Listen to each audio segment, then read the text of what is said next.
Hello and welcome back to the Answers That Count podcast. I'm your host, Charles Musgrove, and thank you for joining us for another exciting show. You know where to find us. We're on all your favorite podcast channels, whether you listen to them or whether you watch them.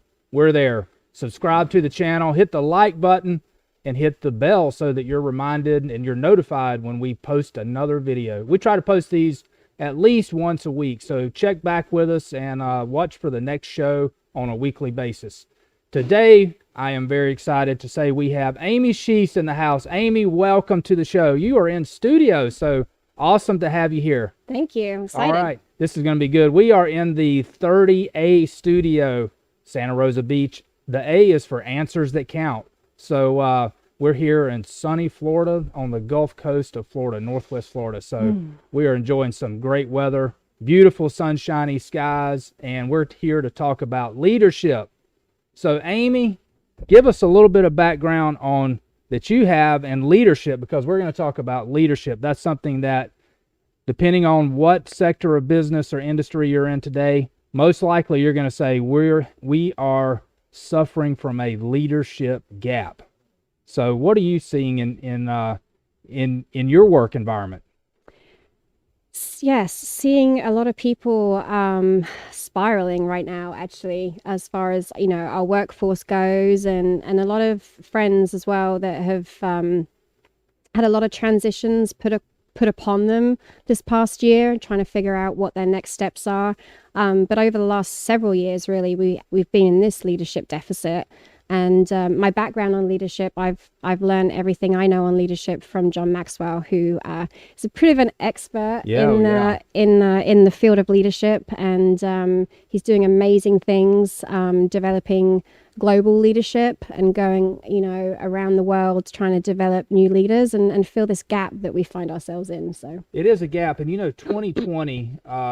We talk about 2020 all the time, that it was the longest decade that we suffered was in 2020, and it really revealed a lot of things that we do well and things that we do bad, and I think it really highlighted the deficit that we have in leadership. So you asked the question, why is there such a deficit in leadership, and how do you define that? And it, a lot of this in some of the notes that you provided, it goes back to trust. There's just a lack of trust in so many of what we would call the pillars of society, the U.S. government, our media, the leaders of our government. All of that has seen dramatic decreases in trust and reliability. Is that really what you would call one of the reasons of this lack of leadership that we're experiencing?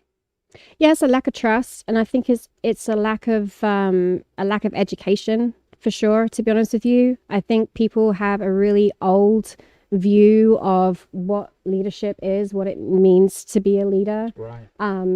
Just FYI, we're all leaders. if we have a son, if we have a daughter, if we have a single job, we're all leaders. And I think it's been tarnished somehow, and people are just wanting to step away from it, but you can't step away from it because it's your life. You've got to lead your life. You can't actually rely on anyone else to lead your life. So there's two elements of leadership. There's self-leadership, and then there's the typical leadership that we're kind of referring to within our businesses and things like that. And say it's lack of education, it's a lack of trust. And I just think we need to freshen up that perspective, not just because of 2020, the year that we've come off of, and now 2021, what's happened, in the first month of this new year. But, yesterday ended last night, right? So it's just, we've got to have a new perspective on leadership. And I personally am really passionate about trying to redefine what leadership actually means. And I think we all have a difference that we can make. We all have a voice. We all have a skill. And it's all needed. It's all needed. Yeah, I think that's so true. And it's a point that we often forget, and that we're leaders regardless if you lead an organization or whether you're a business owner, you're a leader. You're a leader of yourself. Basically, you're at least a leader of yourself, and you're a leader of your family. You're a leader in social network groups that you're in. So you have leadership positions that you take, whether you volunteer for that or not. You are a leader at some perspective. If not you, then who, right? Exactly. That's I mean, it's just so cliche, but I mean, that's the truth. Right. So we have, Paul, go to the next slide, and I think you'll see that one of the things we talked about was trust and leadership. So whether you're leading an organization or whether you're just leading yourself, and we see the difficulty with employers being able to get employees to fill positions. So if there's an issue with that, then why is that? And if part of that is trust and a breakdown in leadership, then these are some statistics that really bear that out. If you look in 1964, we had 77% of Americans trusted the federal government. That has dropped to 1994 to 20%. I would say that if you measured that in 2020, it was probably be in the teens or lower. Yeah. In 2014, we had 70% of Americans believe that most people can't be trusted. That's scary. 70%. So you would hope that 70% of Americans could be trusted, but we're the opposite of that. And if you look at the last one, 71% of millennials believe that they will be taken advantage of, or if given the chance. So that's are those signs that's part of a leadership gap that we have? Why do people not want to work? Why do they not want to be engaged in employment? Yeah, absolutely. But then, you got to ask yourself the correlation between, self-belief too. So like if you don't trust other people, you're not trusting that you can make a difference either. So, I mean, we've just got a really significant issue to navigate here, and the numbers don't lie. We're all businessmen, right? So, I mean, the numbers don't lie. And so what are we going to do today in order to go back into our units tomorrow, or to go back into our communities tomorrow? And these are the people this is our audience. So how are we going to relate to them? How are we going to connect them? How are we going to rebuild that trust? Like I say, numbers don't lie, so you don't need to argue with this. It is what it is. Right. It is what it is. 71% of millennials believe they're going to be taken advantage of, and 40% of our country feel really insecure about how they're going to meet their bills and what place they have in society. So yeah, and I would imagine that 40% is even higher today with what's happened in 2020 with the pandemic. Yeah. And we're looking at 2021, and the what we're seeing with the federal government having to print more money and inject more money into society in order for people to just be able to pay their rent, be able to put food on the table. And they're looking at a $1.9 trillion additional spending that the federal government is going to inject into the economy. So, if you look at the trillions that went in 2020, and we're starting out 21 at another 1.9 trillion just to boost up the economy, that really, if you talk about trust and anxiety, that really creates a lot of anxiety to everyone that has a job or that doesn't have a job, how they're going to make it. And is there even the thought of how the country is going to pay that debt back? So there's a lot of distrust, there's a lot of uncertainty, and with that, if there's also a lack of leadership and you already have these underlying issues with trust, then we've got to have something to change in order to change that dynamic. Mm-hmm. And what is that change? Is it the leaders becoming more active in leading? And leading has a different definition now too. Yeah, it has a different definition, and it's definitely meeting people where they're at. Rather than us kind of staying up here and trying to lead our people. You Right, know, right. it's okay. We now are in new territory together. We're in new territory together. You need to redefine leadership. You know, you need to meet me where I'm at. You need to connect with me. What John Maxwell's doing along with Rob Hoskins, they've been doing it for several years actually. They've been going to, you know, Paraguay and Guatemala, and they've been leading these transformational tables. And so these countries now, after several years, you know, people are actually stepping up and they're saying, you know, what can I do? What can I do? And so, I mean, there is hope. I mean, this at the end of the segment, there's going to be hope and there's Yeah, going to it be has to be belief. There hope, is a right. strategy, people. There's a strategy. You know, people are already doing it. I am really grateful to be able to come onto, you know, these types of platforms and kind of lead people to what is working, because these stats are just in America. But like I say, if you look at John Maxwell's work and One Hope, which is Bob Hoskins' association, and what they're doing globally to develop leaders, it should give every single one of us a lot of hope. So we've just got to follow the same path. So we're going through I guess the gloomy part now when we show the loss of trust and the lack of leadership. So what are some of the things that we can do in our community to make a difference and to change that dynamic? Yeah. So the first thing that we really need to do is just realize that the world is holding up this merciless mirror at the moment, to be honest with you, you know, and so we need to be taking a relationship inventory. We need to be looking at all of our relationships and really need to be asking ourselves, you know, how can we add value to those around us, and how can we make them feel valued? How can we make them feel valued? They don't feel trusted. You know, no one trusts you.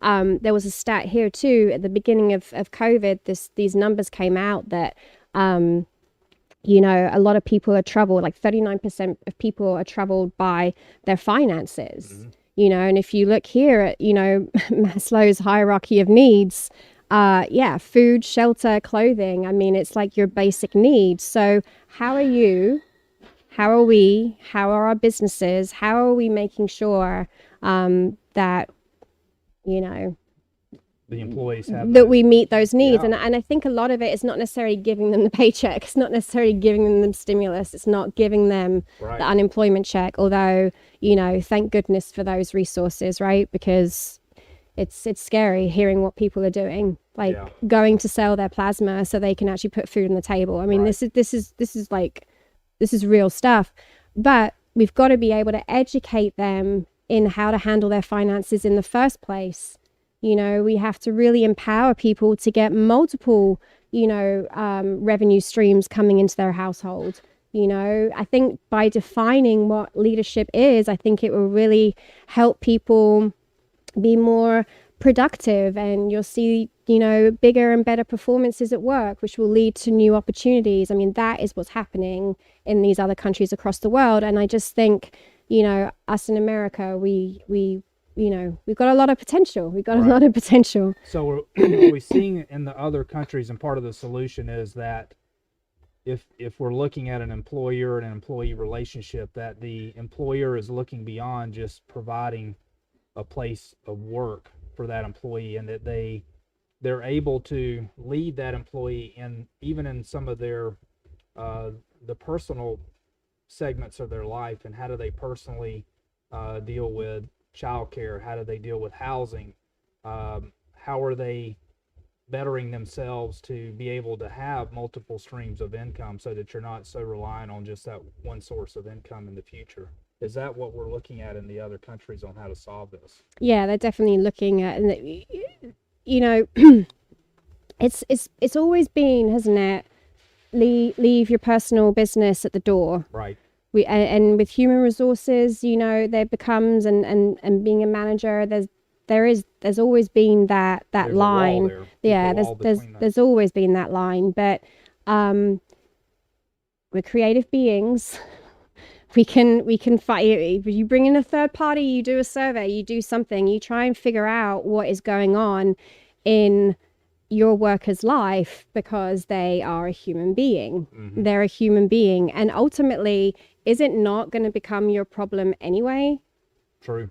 Right? So, I just think we were talking about this earlier, weren't we? That, if we can just be more vocal and find out what the problem is, and then, we can look at what resources we can all pull together, especially for the smaller business owner. Right. They can't afford housing, they can't afford a coach, they don't have time to sit around and have a round table and talk about your feelings and try and teach you values and teach you basic leadership, or send you on a leadership course. I mean, yeah, we understand that no one has the time to do that.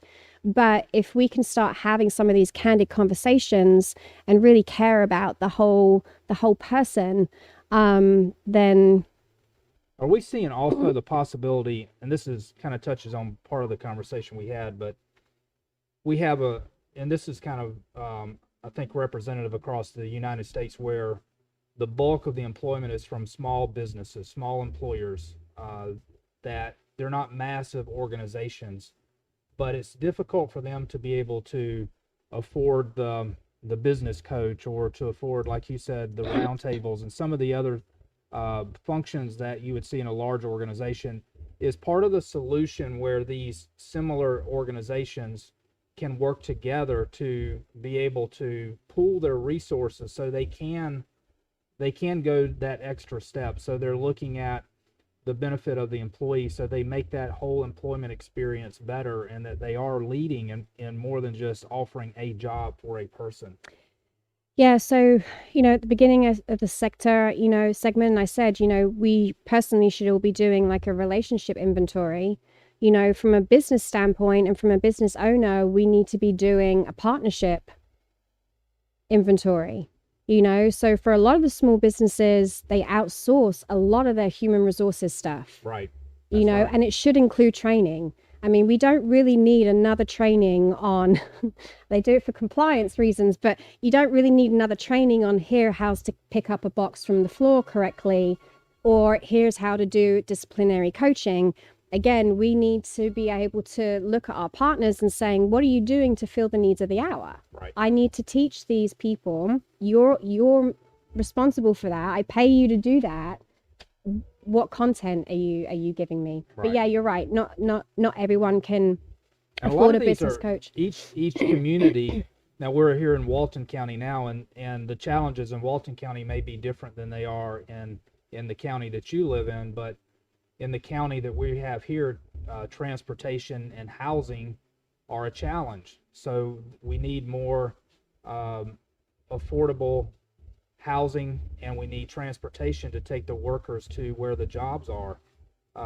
So how does the business community come together to solve that? It's too much for one business to be able to solve that problem, but if they work together and work with the local government, there has to be solutions to be able to reach the needs of both the employers and the employees in the community.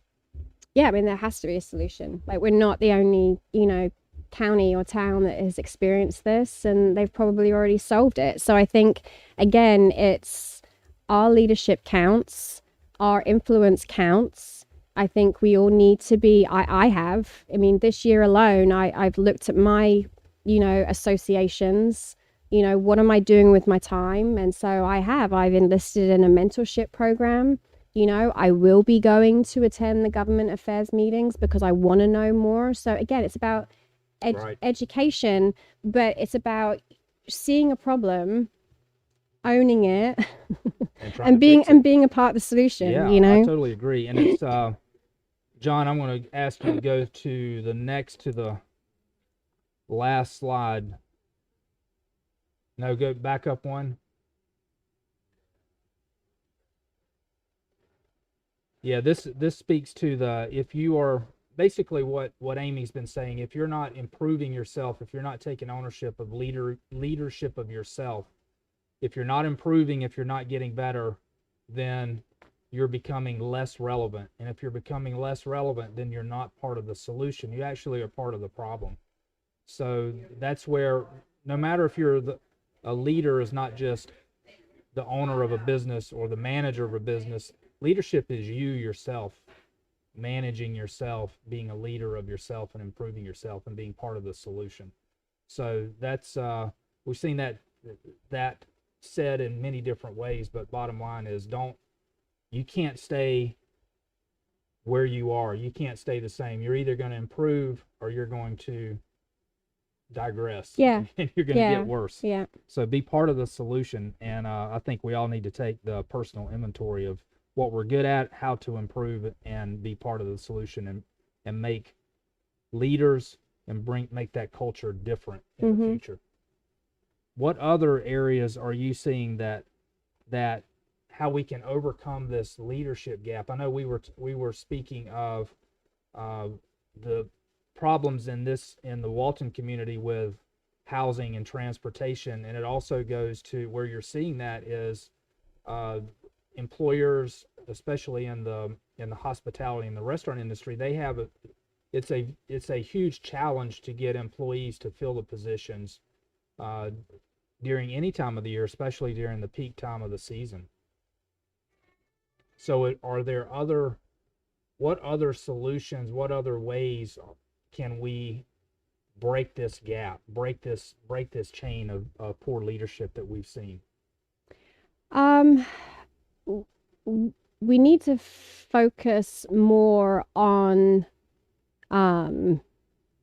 what unites us versus kind of what divides us, because that gap will continue. What you focus on expands, so something that we all need to learn to do is motivate people where they're at.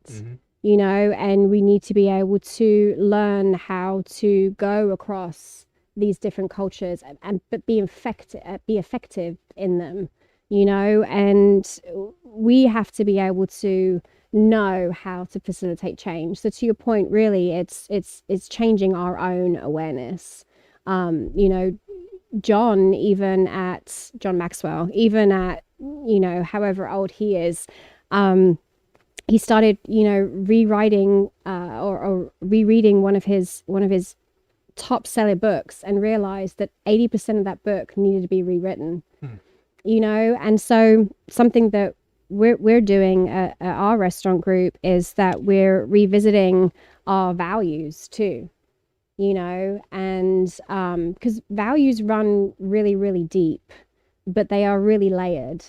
And so with every life-altering event, which is every day really now. Right. I mean, you turn on the news and you're shocked at what you're seeing, but don't be too shocked, because tomorrow's, it's just gonna continue. Right. It's gonna continue. So, what we need to start doing is really practicing these values and teaching values. And so we need to be revisiting them ourselves. And so definitely invite you guys to, if you're in the area, but even virtually too, to start, visiting some of our transformational tables, because bringing people around a table together is going to rebuild that trust. Right. And we start having some really, really powerful dialogue. And I start realizing that I'm actually not that different to you. And before you know it, someone offers out their hand. It's going to help you here. A room becomes available here. A car is available here. And then becomes a community. Yeah, it becomes a community. Well, good. I would like to make sure that we have the opportunity, John, you can take this slide off, that before we finish the show, that we talk about the positives and the hope and how we can make that difference. I know that you're having weekly table gatherings, if you will. So transformational teaching tables. Transformational teaching tables. Yeah. So that is those are important to participate in, and I'll have the information. If we can join those virtually, then I'll publish that with the video and the podcast, and then no matter where you are, you can participate in that. And hopefully that we'll see this happening in other communities as well. And if there's some other positive, how can things look better? Because we can't just focus on what's happened that's bad, because then we get depressed and we internalize that, and that's not a way to go forward. That's not a way to lead into the future. So, and I think it's so true that I've had this conversation before where people used to do one year business plans, 3 year and 5 years. So one of the interviews that I had, this was a totally different industry, but he went to a 3-month floating business plan. That was the longest that he had, and then he would adjust that intermittently in those 3 months. And that's really what we've seen in maybe we should have been doing that before, but in 2020 that really was just like, okay, this is the new way to do business. You can't rest on what you did, your 1 year, 3 year, and 5 year plans. It's now changing so rapidly that you've got to be able to adjust weekly or daily, or don't have anything longer than 3 months. So I think that probably overlays into this leadership as well. Yeah, if anything, I think we've been taught this last 12 months is that we have to be more adaptable. I mean, leaders have to be adaptable anyway. They have to be flexible, but you know, a leader has to see the big picture as it's getting bigger. Right. You know, and so I know those statistics, they sound a little bit scary, but I am very excited. You know, I have a lot of hope and I have a lot of belief that there's people like us and like John Maxwell and like, you know, Hoskins and the One Hope and just really kind of clean slate. Like, what are my values? What do I value? And going back to people. Right. And just valuing people and trying to add value to them. And, you know, it's exciting to kind of start thinking about the next evolution of ourselves. And we shouldn't be depressed. Right. We shouldn't be depressed. I know it's very easy to take that mindset, but it's an area of opportunity. And you either believe that or you don't believe it. No, I think you that's know. so So if we're getting angst about it, then we've got to look at our faith. We do have to look at our goals, you know, and just get excited for the future. We didn't even touch on that, but I think the faith gives our faith in what our God is what gives us the hope for not to be depressed, but the hope for tomorrow and the future. So this has been a great show. I'm going to leave some good links and information in the description to the show, so be sure and look there. And Amie, it's been such a pleasure to have you on the show today. We've learned a lot. We've talked about some issues that we know are present, and a way to move forward is to not rest on what has been in the past, but look forward, make a difference, get involved, and expand your relationship with those that you encounter on a daily basis. You've been watching and listening to Answers That Count podcast. I'm your host, Charles Musgrove. Thank you so much for joining us. Check us out each week, Answers That Count. Have a great day. Have a blessed week. Peace.